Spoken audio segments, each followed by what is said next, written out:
Hello and welcome to the Mental Minute with Michigan Medicine. I'm your host, Will Heininger, and joined today by Eli Zaret. Eli, how are you today? I'm feeling great today. It's a beautiful day in Michigan. Absolutely, and you're a legend around these parts, longtime sports broadcaster and personality in Detroit, and have worked for just about all the stations and covered the teams. So glad to have you as a guest today. Thank you again for joining us.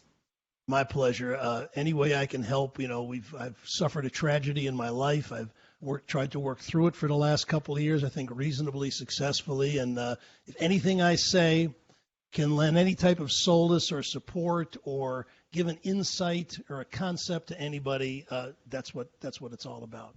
First of all, let's tell people what happened. Okay, I had a 31-year-old daughter who suffered bipolar disorder.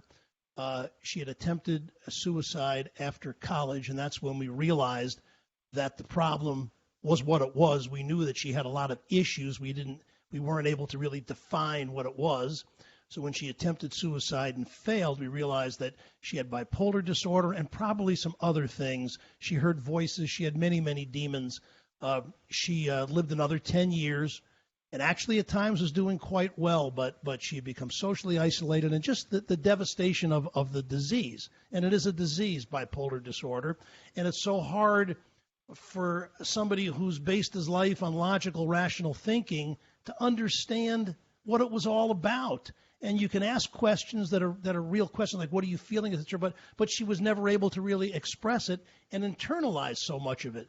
So when suddenly she's gone, when it seemed like she was doing better at the time, you just reach, you grope. How could this have happened? What did I miss? What should I have said? Was it what I did yesterday? Was it the way we acted then? Was it sudden? Had she thought? So many things go through your mind. And I went through this metamorphosis of saying, my life will never be the same. I just really don't know how it's not going to be the same. It's just happened. How I have to have courage to get through this properly and support others. And I realized that it was going to be a process. But after some work, and that is, I didn't cause the mental illness. I couldn't control the behavior in the mental illness, and I couldn't cure it. And so what happens, especially in suicide, that element of grief is just the suddenness of it. Your future is robbed. It's the world is upside down. The child is supposed to outlive you. And now the thought of never is a long time. I'm never going to see her again or have her again.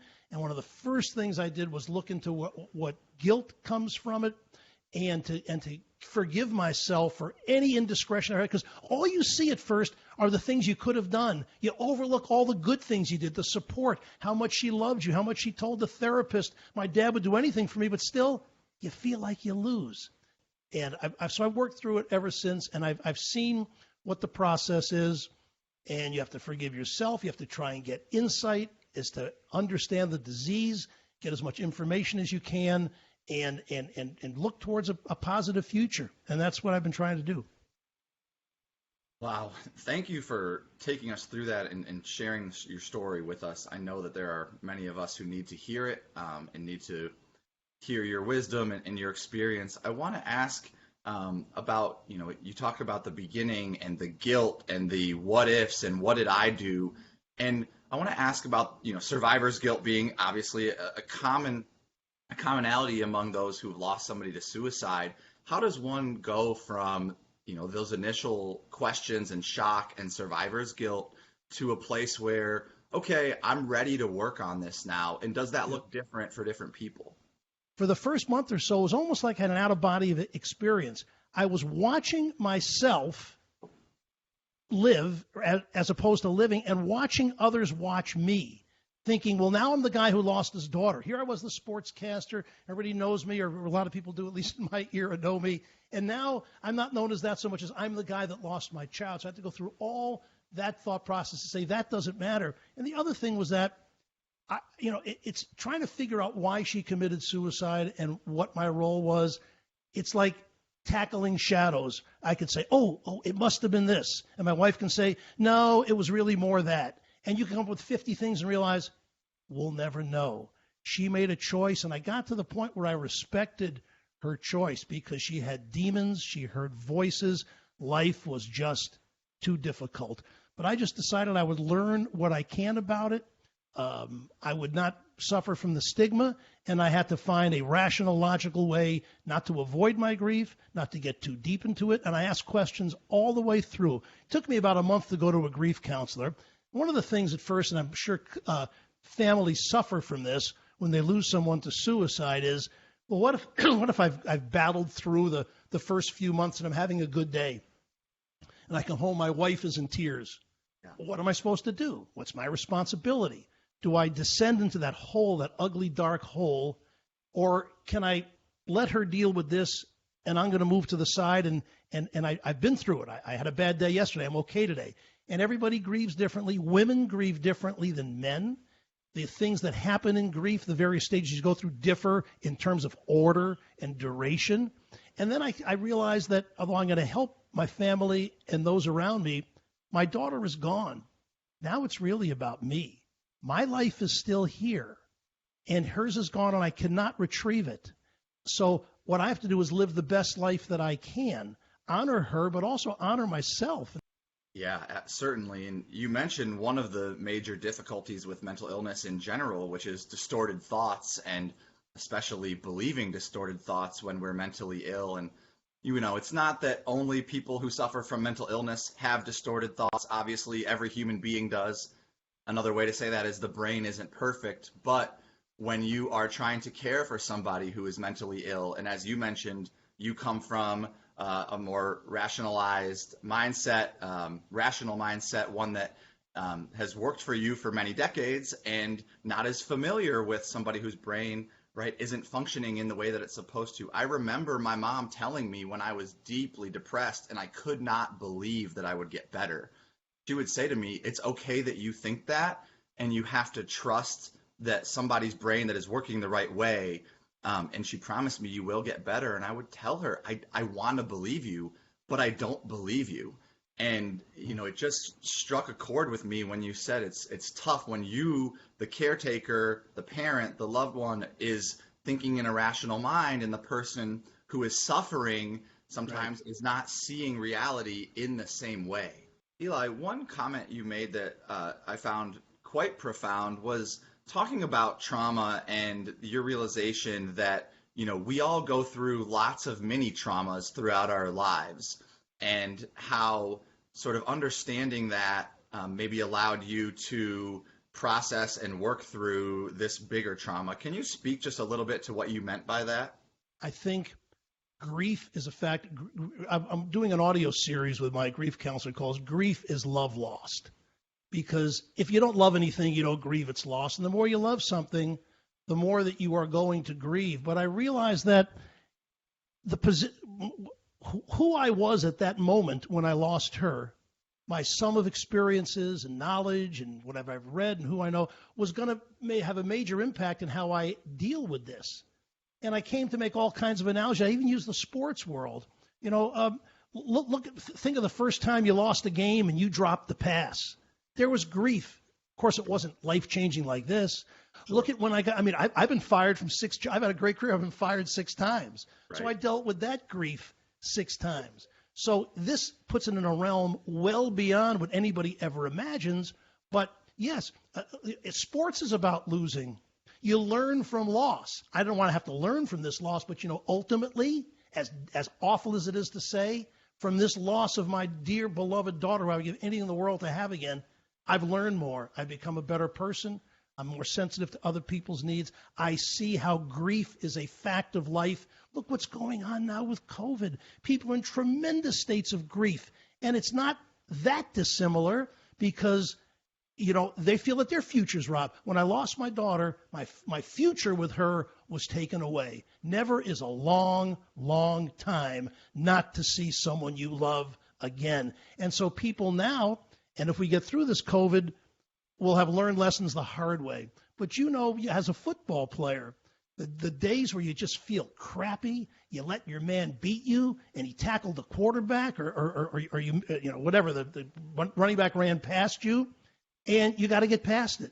And you learn ways to deal with it and understand grief and forgive yourself and understand that sometimes things happen that are out of your control, and how you respond is all that matters.